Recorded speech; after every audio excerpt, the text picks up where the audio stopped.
శ్రీక్షేత్రవాసాయ శ్రీదేవి సమేతాయ శ్రీ ముక్తినాథాయ నమః.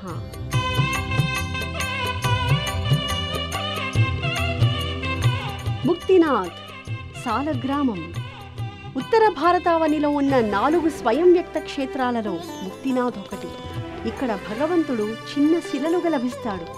దామోదర కుండ్ నుండి ప్రవహించి వచ్చే గండకీ నదిలో నల్లని రంగులో ఈ శిలలు లభిస్తాయి. ఈ శిలలలో అందంగా ఎవరో చెక్కినట్టు చక్రాలుంటాయి.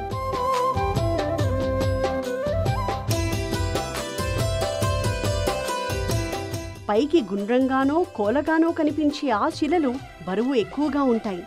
వాటిలో ఉండే చక్ర చిహ్నాలు అవి పగిలినప్పుడే కనిపిస్తాయి. అయితే వాటిని పగలగొట్టకూడదు. వీటిని సాలగ్రామ శిలలు అంటారు.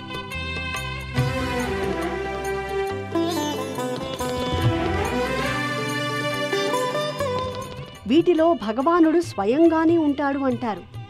ఆగమ గ్రంథాలు కూడా సాలగ్రామ శిలలో ఆవాహన అవసరం లేదు అని నిర్ణయించాయి. ప్రతి ఆలయంలోనూ అనాదిగా ఈ సాలగ్రామాలు ఆరాధనలో ఉన్నాయి. చాలా చోట్ల నిత్యాభిషేకం ఆ మూర్తులకే చేసి తీర్థంగా ఇస్తారు.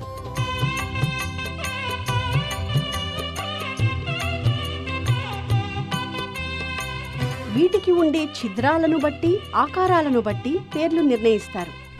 ఆ స్వరూపానికి అధిదేవతగా కనక విమానంలో ఉండే ముక్తినాథ్ క్షేత్రాన్ని తిరుమంగయ్యాళ్వారులు పెరియాళ్వారులు మంగళాశాసనం చేశారు. శ్రీదేవి సమేతుడైన ఆ శ్రీమూర్తిని సేవించి తరిద్దాం.